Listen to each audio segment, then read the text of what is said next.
So you ready? We're doing this? I'm ready. Yeah. All right. That's what I was waiting to hear.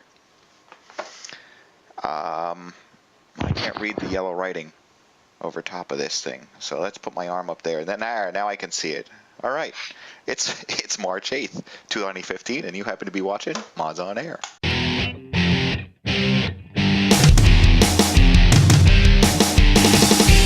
FPS, 3 RPGs, and 5 sim-type games. Yeah. I think you'd be able to come up with one here. I'm actually pulling this one hard. Ask all the people that need hacks to play Call of Duty. I can hear you groaning inwardly every time Sin's mentioned. You're just cringing. Hey, welcome everyone out there. This happens to be Mods on Air, episode 465 that you're watching, and it looks like it's going to be myself, that's Foyleman, and also Ham. Hey, Ham. Hey, everybody. Hey, so yeah, it's going to be a who knows what kind of show. It's very, very interesting week, all because we have daylight savings, which is probably why no one else is here, but also we have GDC that just happened last week, and that's where I came from. So I'm a little bit out of it because I've spent my week in meetings and on a floor that I can't. So I don't really know what's going on in the world. So what we're going to do is Ham's going to help me discuss some of the important topics, and I am going to fill in what I happen to know because, you know what, being out there in the gaming floor in the industry, you start talking to people and he's talking about what's going on and you just don't realize it happens to be the same thing that's in the news. I think that's going to be the case. What he's saying, folks, is he makes the news. He doesn't read about it. I'm part of it. Yes, I'm part of it. No, I don't know about that. But we will talk about what's going on. So, Han, what do you want to talk about first of all? Do you want to? Well, actually, why don't I just jump on the one bit of news that happened probably the day before or the day of GDC beginning. Okay. That was the most pronounced, and that would be the story of all of these development studios that all of these game engine studios that decided to flip the model on how they deliver games or game engines and the tools to the consumer, the devs, the indie devs such as myself, or even the professional devs. Well, maybe not so because that's slightly different. Unreal Engine has decided to go free. Yeah, completely free. So yeah, it was $20 before, $20 per month, right? And 5% of revenue, but no longer $20 a month. And this is a pretty big thing. For some people, $1 a month could have been some sort of impedance right there. Not a big one, but still, it's still costing you something. Yes, it was. And what about the royalties? Didn't that change up too? It changed slightly, I believe. That part I didn't remember hearing about. But this is important because it also opens the door up to more indie devs that want to experiment. Because I know that if I was just like considering it, I might buy a month worth or not buy any at all. Just saying, you know what? It's still a cost that I don't know if I want to put money towards because I don't know what I'm doing. Now, you don't have to put any money towards it. Just start. Exactly. There's lots of documentation. I'd say Unreal Engine is probably one of those early and well documented. It's available to people, just the general public. There's a lot of stuff, but like you said, there was always that sort of, well, I don't know, I'm not gonna try to do anything big time. I just want to learn. I'm not necessarily even going in with the goal of making something to eventually sell. And for some people, yeah, you're right. That might just be like, well, $20 just to learn how to use something or just experiment. That doesn't seem to go that well unless you're just a really dedicated hobbyist. But now, no longer the case. Hey, if you are a mapper, designer of some sort, and you're coming out of Call of Duty, you're coming out of Soldier of Fortune, or whatever it is, even Steam or Hammer or whatever, you want to start making a game of your own, you already have the skill set. Now you have the tools. And the reason I say that is, it used to seem very confusing to people to say, oh, well, I can't make these complicated games because I don't know programming. You don't need to know programming. Now they have blueprints, which is pretty much a means of saying, when this happens, I want it to decide whether or not to go left or right or open a door. And then you draw a little line and say, okay, door, open, done. It's not like sitting there and programming in C. In this case, it would be C++. No. You don't have to know that. Yeah, it's just really brilliant the way they did it, and they enable people who are a lot more visual in terms of their thinking to work and create something creative. I think, yeah. Right? Yep. And they've got these smart assets that can sort of scale and intelligently, or sets. Smart assets. Yeah. I'm sure. I think it's referred to them as blueprints, but Yes. but in a sense, they're we'll call them intelligent assets, Right. that you can create, and they do all sorts of stuff. So you can create, I think one great example that I saw, I think at this point years ago, was that sort of like some railing, and they would show you how using a blueprint for this railing, you could sort of extend or collapse it, and it would just scale and create all the rungs for you automatically in a really smart way. And that's just, and it seems like, well, that's a really small thing. How does it help me out? But when it comes to creating a lot of stuff, a lot of time can go into creating even a simple asset, and to have some tools there that can help you out, even on those small things, it starts to add up over time, and you can create these nice things that may have looked like they needed a team to create, but no, it just took you not as long as most people would think. Right. Right. Now, I don't know which way to go. I can either stick on the exact same topic, or I can just tell you what happened word of mouth next, which is what I think I'm going to do. Word of mouth next that came to me when I was out there on GDC was, hey, Unity 5 is now released. All right? Yes. But that's going to cost you. It is not free. And though there is a free version of Unity 5, and that free version now has a lot more stuff available to it. Previously, there was a free version, and it was crippled a little bit. There was a lot of shadowing and lighting that couldn't be done, and some other assets that couldn't be utilized. That has changed. It's almost all available, and that's making those people that subscribed to the early version, pre-purchased Unity 5, which is something that they keep encouraging, that you pre-purchase, you get all the betas, and then boom, you're in on the release. Now those people are saying, well, then what did I just pay for? It's a great question. It is. There are, you know what the purchase version does for you? You can get rid of the Unity splash screen. Yeah. I'm not sure what else it does. There's some. You go to the website and there's some check boxes, and you can kind of see what else there is. But the other stuff just seems kind of like ancillary stuff, where it's like, I mean, the biggest thing seems to be that Unity 5 splash screen that you want to get rid of. But everything else is sort of. Where's this like group of checkboxes? I want to see this. Is this it? All right, I see it. It's probably on the purchase page. Okay, here, I'm going to just throw that link into the window in case anybody wanted to see what I was trying to look for. There's a personal edition and a non-personal, the professional edition. And it says splash screen, Unity Cloud Build Pro, which, by the way, sounds interesting, but I am an avid Unity user in my employment, because it's easy to throw things together and pump it out to various platforms for my clients. And what is Unity Cloud Build Pro? It's the ability to say, here's my finished game, I'm going to put it onto the cloud, and cloud's going to say, I just built it out for your iPhone, Android, PC, and Mac, and here's all the builds. Wait, so... That's my understanding of cloud build. Because really, it's you can build to different platforms. It sounds like you're saying like this Cloud Build Pro just kind of builds all the different platforms for you. Yes. Like, quote unquote, builds are delivered automatically to your device or playable on the web. Okay. End quote. So here's my Unity project. Send me the builds. This is not 1999 when I'm trying to build a level that's so complex it takes a week and a half. Yeah. Complex builds take me, let's see, on Unity 4.6, which is the current live version, less than 20 minutes, 10 minutes, 12 minutes maybe, on very complicated systems. But that's unique. Most of my builds take me a few minutes, so I don't use that. Yeah, so unnecessary. And I'm never building out to all the devices all at once. I'm building out to each device and then testing it, looking for the issues. Build it out to that, test it, look for the issues. I'm never like throw it all out. Yeah, and hope it all works across all devices. Because you know what? It never all works. Exactly.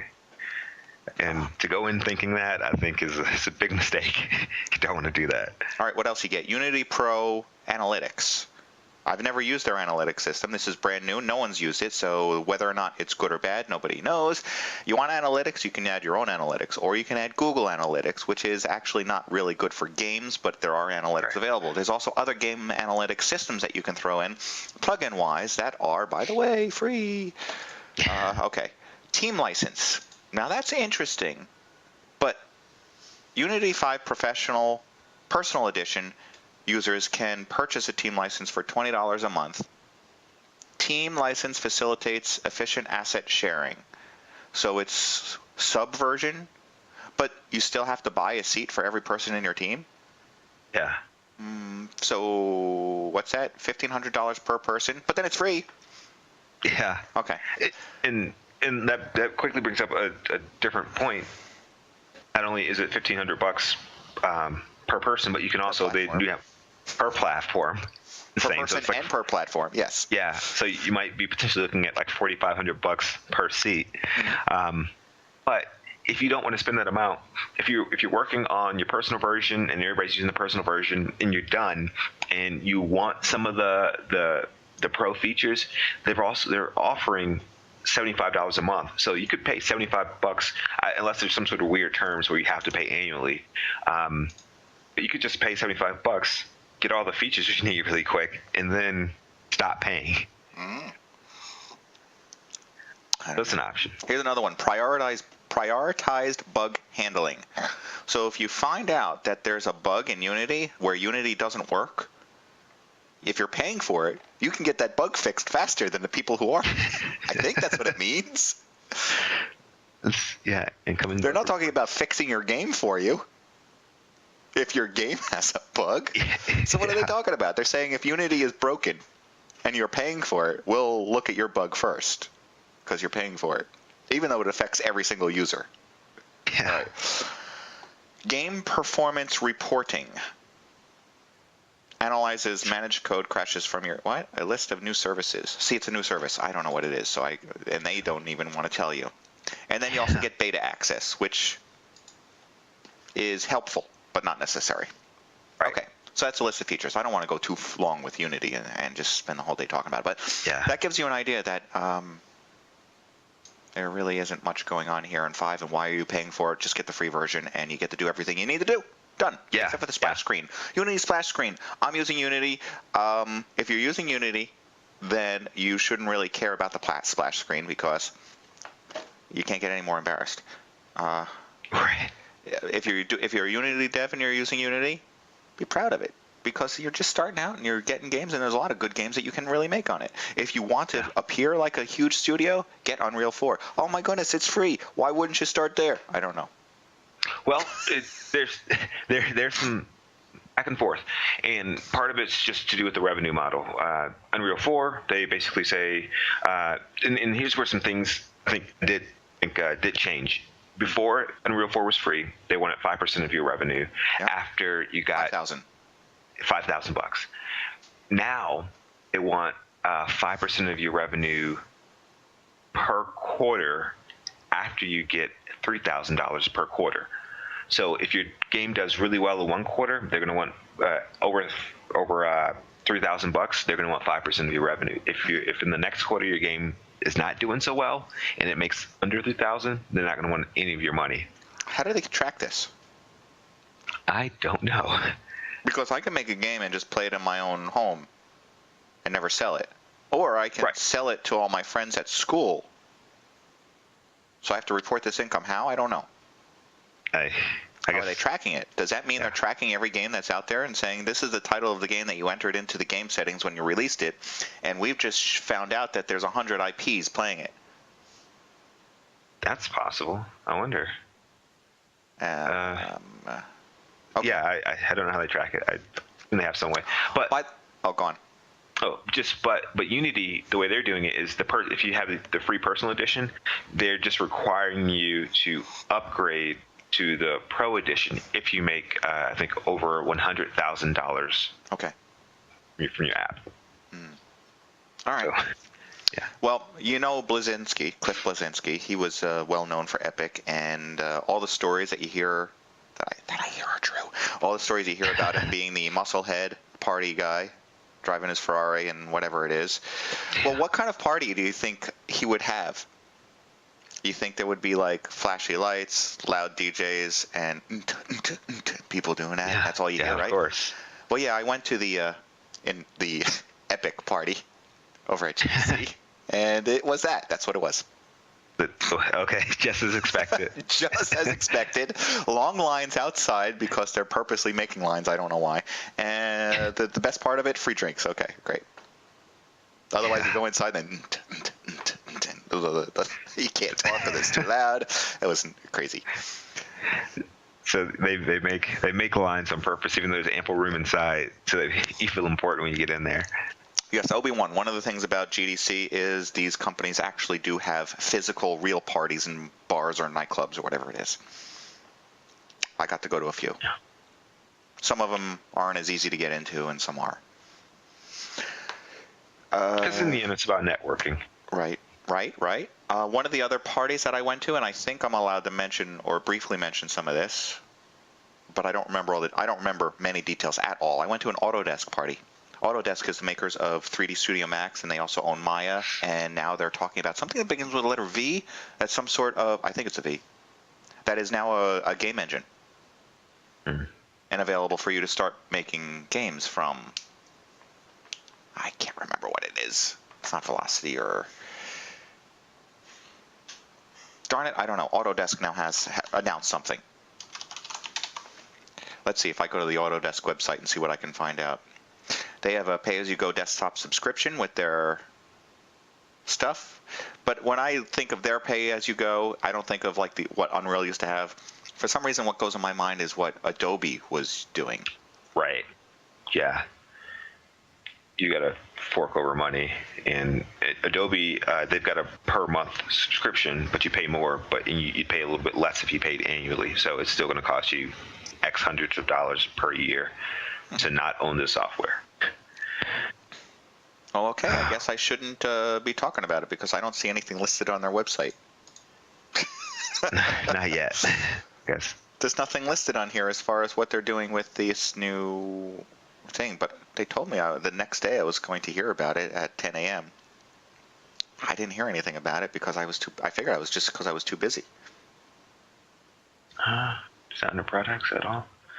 You said it starts with a V? Simulation products. I thought it was something like, it sounded like some sort of, I thought it was started with the letter V, something that sounded like it was from the ocean, some ocean type creature, is what it was making me think. See, now I'm not sure if I should say anything. I remember what it's called.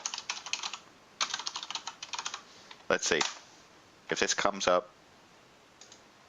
Yeah, it's there. It's on the website. Okay. I'm going to throw this into the chat window. It's called Stingray. Autodesk Stingray.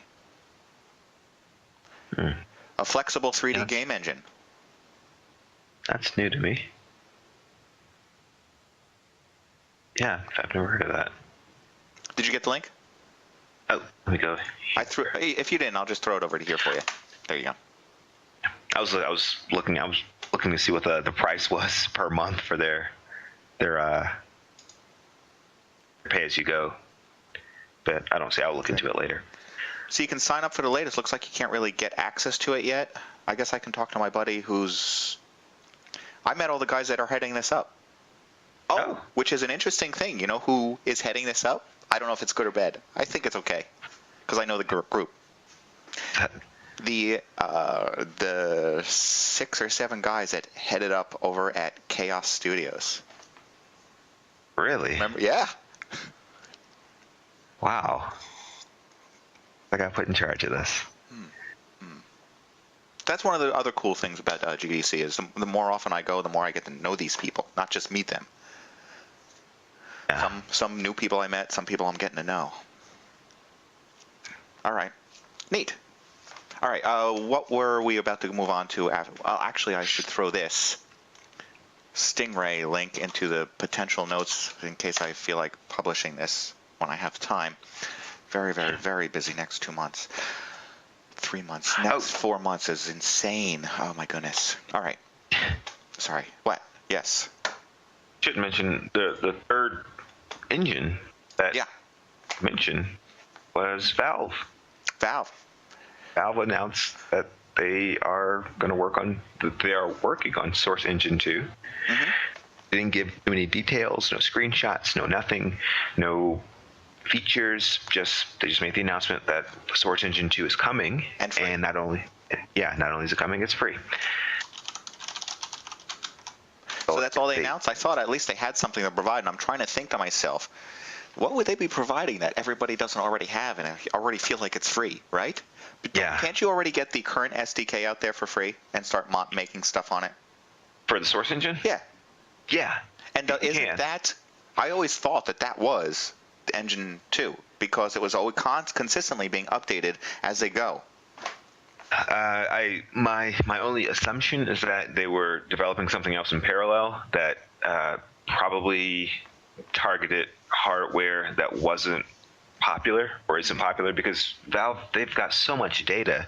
They can look and see that this is what works for most people's hardware, so let's create an engine or features that will work across most of the hardware that's playing our games. Mm-hmm. And they've stated that in the past. The reason they've done one thing versus another is because they looked at all the hardware surveys and said that this is going to look best, is going to meet the cross-section of looking best and running on most people's hardware. And they've done it in the past. So my assumption is that maybe they would develop something in parallel that wasn't constrained by people's hardware. And so they're going to come up with a lot of features or eventually show off a lot of stuff that is comparable to what we're getting in other engines. Valve said that so their unique constraint in terms of licensing for their engine, even though it's free, is going to be just that you're required to sell your game through Steam to other stores. Well, that almost feels obvious, but okay. Yeah. If you're using Steam, why wouldn't you? Exactly. Well, Valve, yeah. Yeah, you're not limited to selling your product in just the Steam store. You can sell it in other places, but you have to sell it through the Steam store, at least there, if it's a product you're going to sell. Okay. Which seems fair enough. I mean, if you're making Unity or Unreal games and you want to sell them on a desktop, it's probably gonna sell it through Steam anyway, or at least attempt to. I would think so. This does not at all in any way excite me. After knowing that you can get your hands on Unreal 4 to make a game, I don't care. Right? Yeah. I suppose I'm interested to see what technologies Source Engine 2 has that's going to rival or compare to what it has? It has the requirement to now greenlight your game in order to get it out there to the masses. You have no other way to get your game out to the masses. None. Zero. Yeah, that's some real BS. Right? You know they're going to make you go through greenlight. Unless it gets auto-approved just for using Source. Which, that'd be a bad move anyway. Yeah. To have a lot of Hello World games. So yeah.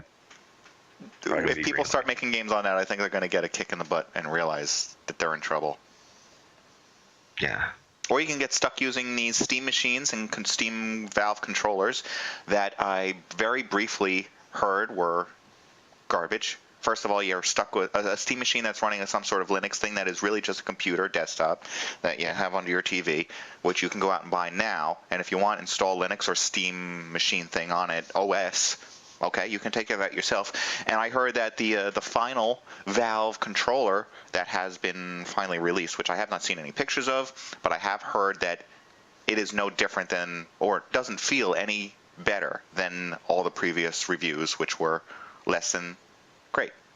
Yeah, there are pictures actually available on Steam. You can just go to steampowered.com and they're listing the controller and the headset and all this other stuff as a product that you would normally see in addition to games. And they've got a price tag on it. I think it's basically $50 USD for the controller whenever that's released. I think they're trying to get this stuff to people by the end of the year. I think there might be it said the estimated release date was November 2015. The controller does not look much different from previous iterations that we've seen before. It's still got a sort of a trackpad on the right side and one on the left side. The one on the left side now it's got some very extremely shallow impression of what would remind you of a D-pad, but it's still circular. It's got a few buttons. It looks weird still. Yes, I know what you mean. Looks like touchpads almost, but they're not. I think they have some sort of feedback mechanism, just a rubber thing over a joystick that's in the rubber thingy or something. I don't know, a D-pad. Who knows? That's probably what it is. It's probably a D-pad under that rubber thing. Maybe so. I understand Valve wants to get into the living room, and I understand that's where the gamepads rule. I felt like they could just stay with a 360 gamepad and offer some sort of lap desk for people who absolutely needed to use a keyboard and mouse. Wait, what? Laptop? What? Like a lap desk. I know what you mean. Okay. I'm just stating that you can play all the games on a laptop. There's your lap desk. True. Yeah. Wireless keyboard. I know. We don't run Valve though. Nope. I don't know. Maybe they see something that they're reaching for that we don't. Right now it seems a little pointless. But that opinion will change later this year. Maybe I'll be swept up in the hype. All right. Then we can move over to something that I heard during the show that came up almost on the same day, on the same morning of. It was Carmack talking. I heard that Carmack was there over at GDC, and he did a talk. And what do you think he would talk about? VR, of course. VR. Yes. That news escaped me. So he would talk about VR. He is all about now. What people are saying, I don't know if this is true, but people are saying that the reason he joined into the VR world was so that he could work on mobile VR. That's not what I understood, but that's now the new talk, because that's what he's talking about. He's talking about mobile VR in his talks. That's a bit wild, because he was all about. Well, I don't know. Yeah, he was all about the Oculus.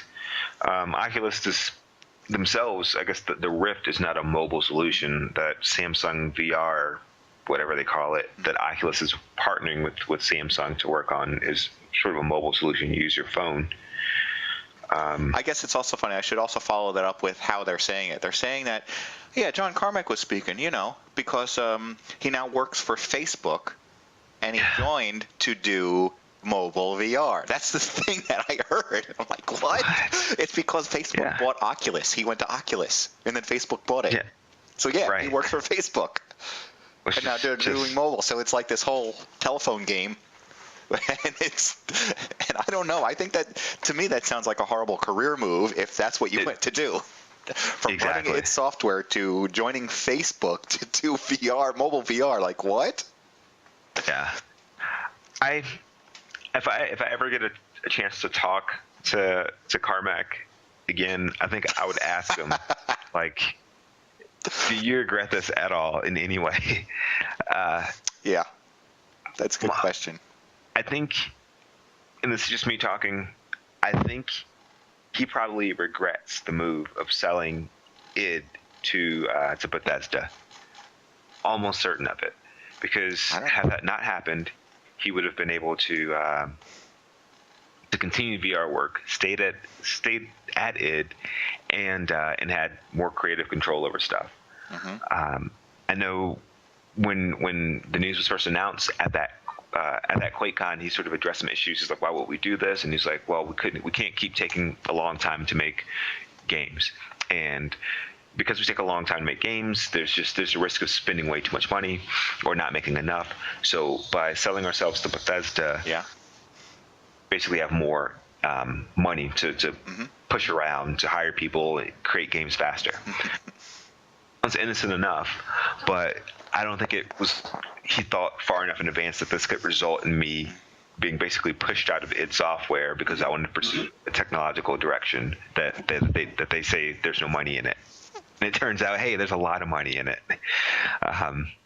And now, but that's just kind of what. Well, still, everybody is trying to develop for it, but they don't know what to do with it and how it's going to affect the world.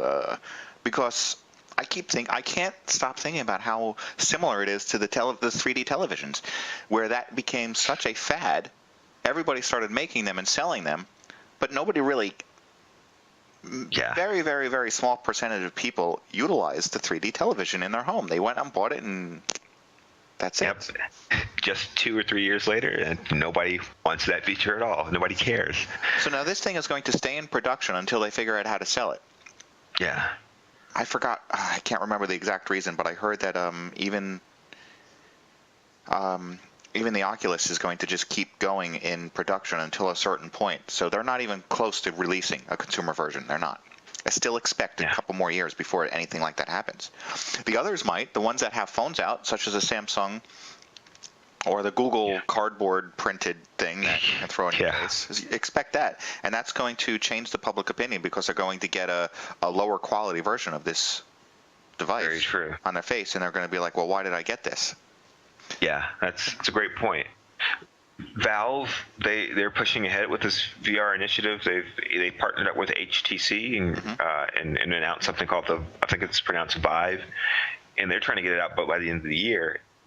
I don't know if they're just fed up with how long Oculus is taking, and they're like, forget it, we'll just do something on our own. Yeah. Or if they're just trying to push them or encourage them to release something to market sooner. I don't know. Maybe they're making more money through investment by holding back and just getting more and more excitement.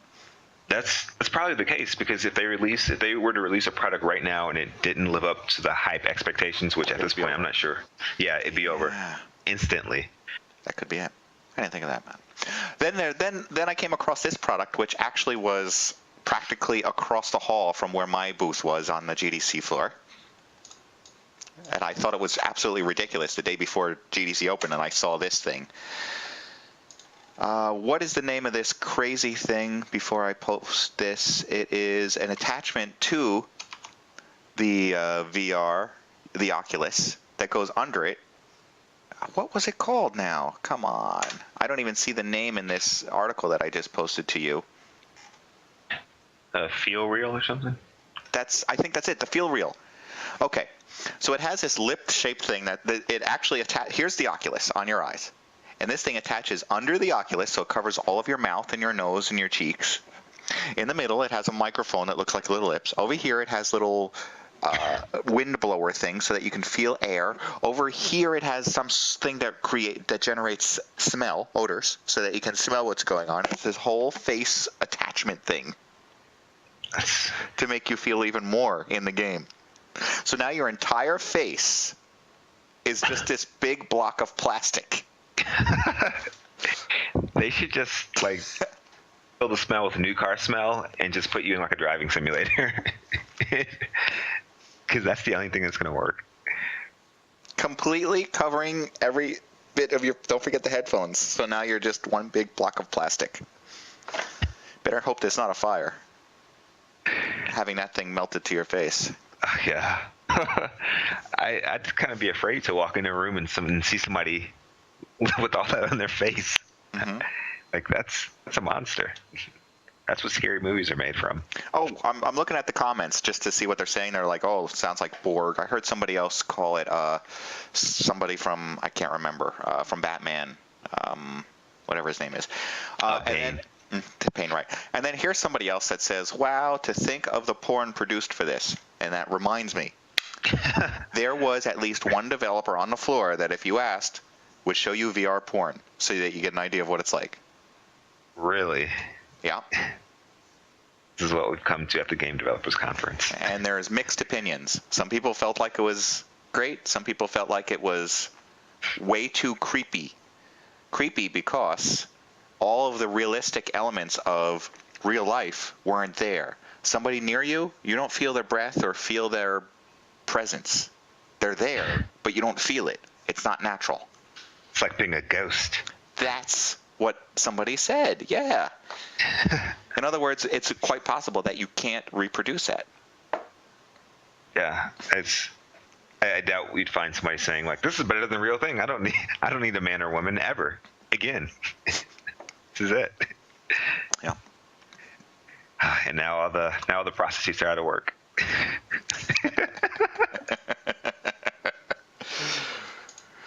Oh boy. All right. We talked about Carmack.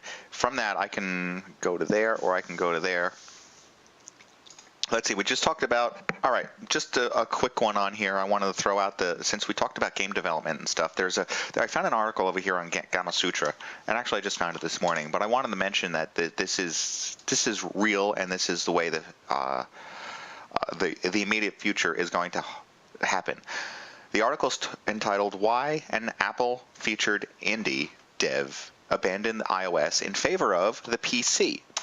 In other words, yes, you're going to now have these engines and stuff that are available out there for free with lower pricing royalty models that they can lose less money and less restrictions on how to publish and get it approved by the company, because iOS is pretty strict and sometimes a little lengthy.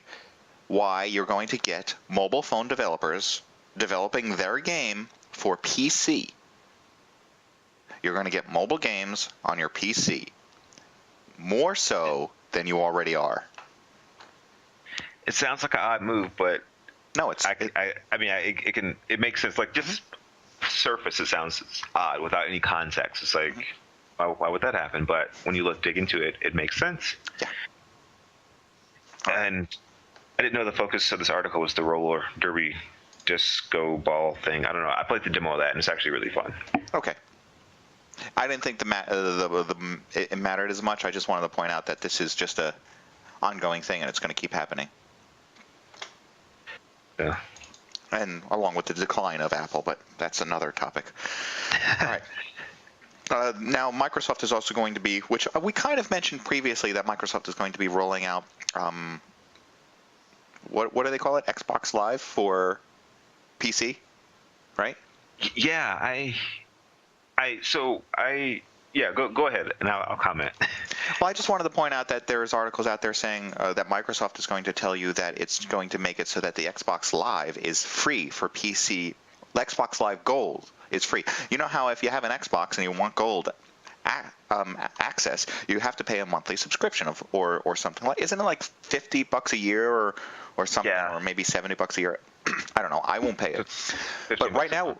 But we grew up in an age where we're playing on PC and we want to play multiplayer, we do it. We don't pay an extra fee to play multiplayer, whereas on Xbox, players do. And it's going to stay that way. If you have an Xbox, you're going to pay for the fee. If you have a PC and you want to play a Microsoft game online, you don't have to pay, is what they're going to say. They're not going to change it. Yeah. Which is odd. It's like, am I supposed to thank you for that? Because, like, thank you for not charging me for something that I can already get for free anyway. I feel like you're sticking it further to the console player. However, I don't think that'll change the fact that they play the PC. I mean, the console. Yeah, the console players, having talked to people just in the public and especially at work, hearing people constantly drone on about Destiny and Call of Duty, the people who play PC or who play console games and are willing to pay for that experience to play online, they somehow mentally justify it. They distort reality in their head to make it okay with departing however much per month or per year to play games online. Mm-hmm. It's weird to me, but that's those guys' choice, I suppose. Yeah. Just weird, though. There's another one out here. If you remember who actually made the Sims games, right? Wasn't that Maxis? Yep. Well, they're gone. EA closed them, shut them down. Yeah. When I read that, I saw a lot of people were saying that, thanks EA for buying yet another studio and closing them. And, but I don't know. There were some other feedback saying that, well, it's kind of Maxis's, it's their fault. They produced SimCity and this new Sims game, and they cost a lot of money to make, and they were both well received. They're both kind of garbage. Yeah, especially the last one, which was just full of bugs and horrible launches. Yeah. Since I kind of don't blame EA for shuttering the studio, if they're costing a lot of money and not bringing in a lot, it's a business, not a charity. So you gotta cut your loss. Mm-hmm. Okay, what else? That's it for whatever I have on news that I can remember. That's all I can remember too. You brought up. I guess that was it. That's what happened the last 2 weeks. That's it. No, there had to be more stuff. I'd say really briefly on Valve's VR demo. What's unique about their thing is that they it's not just sitting in a chair and putting on some goggles and looking around. They've got some weird thing set up where you can actually walk around. I think the play area is about 15 by 15. Mm-hmm. So they want you to be able to walk around, and they've got 2 controllers, one for each hand, and it sort of simulates your hands in that space, that physical space, and so you can do weird stuff. And apparently I've fooled with that kind of stuff, and hopefully it's a lot better than what I've touched, because it was bad. The syncing is the problem. It doesn't sync properly. What people were saying, I read a couple impressions, and both the impressions said that the lag was just not there at all. No lag, okay. Yeah, apparently they've got some sort of beacons that sit on either side of the room. They communicate with this headset and some reflectors that you have on. Beacons on the other side of the room?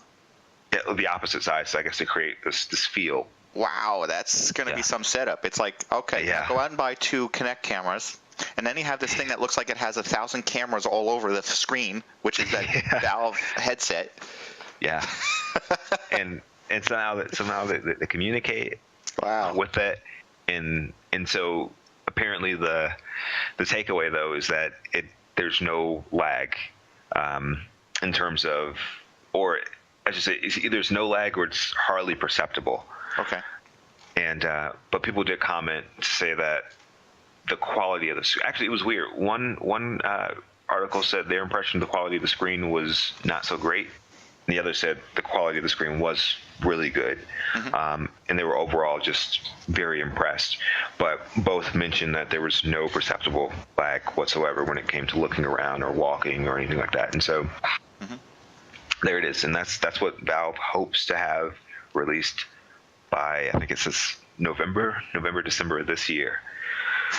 We'll see what happens, along with the Steam machines and the Steam Link. I don't think we talked about that, which is basically a $50 in-home streamer, HDMI streamer that Valve is going to start selling. So it's the thing that you can just plug into your TV. Okay. They're calling it Steam Link, and I think it's on that Steam Universe page. Okay, yeah, I found it. They show the nasty controller and then this little tiny box that looks like that little PC. I don't know. Okay. Wait, is that anything? Wait, what does it do?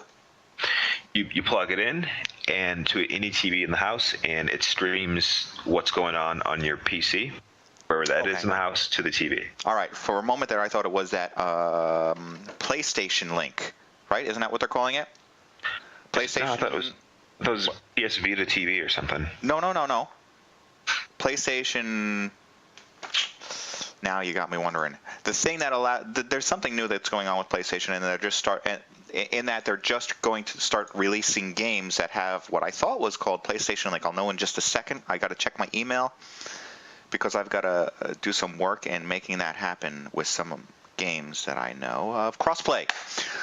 Crossplay is where you can play on the Vita, put it down, and go over to your PS4, pick it up.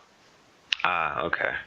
It's not where you play between platforms with other people. It's where you play between platforms on your own game, on your own account. A little confusing title, but that's what it is, and that's what they want to have enabled. They want people to be able to just put down one device and pick up the other and just keep playing. That's fine. I'm just not sure how important playing is to me that I need to do all that, but I guess it's fine. Same with me. For the most part, if I'm out, let's say I live in the city, because that seems like the most likely process, and I'm on the subway coming home and I'm playing on my Vita, okay, great. I'm going to put it down for a moment to unlock the door and get everything situated, and I'm not going to just suddenly pick up the PlayStation 4 controller and continue playing. No, I'm going to either keep playing on the device or completely switch topics. I don't know. Yeah, it seems a bit weird, but okay. I mean, I suppose if it doesn't hurt anything, it's no harm in having it. Mm-hmm. But I question like the development that went into it, the resources. Yeah. But, okay, and then the next thing, the last thing I guess we should mention is that everything from this point on is going to be all E3. They're starting to talk about E3, such as Fallout 4 potentially being the next announcement over there. Yeah. And that's happening in June, I think, like June 20-something, near the end of June, June 22nd or 23rd or something like that. I actually have I might be showing there. So we'll see what happens. So I'll be at there. E3. Yeah. Well, PAX is going on right now, I think. PAX You're East. right. PAX started the day after or very, very close to when GDC ended. So PAX East over in Boston is where it's usually been. I can't go from one to the other. It's too much. And PAX East has never been like the showstopper, the win of all. I like PAX West over in Seattle the best, and then they also have the ones in Australia, which I hear are okay, and then the brand new one in Texas, which I didn't hear anything about, but did happen. Yeah. Oh, right. So that actually is going to go on.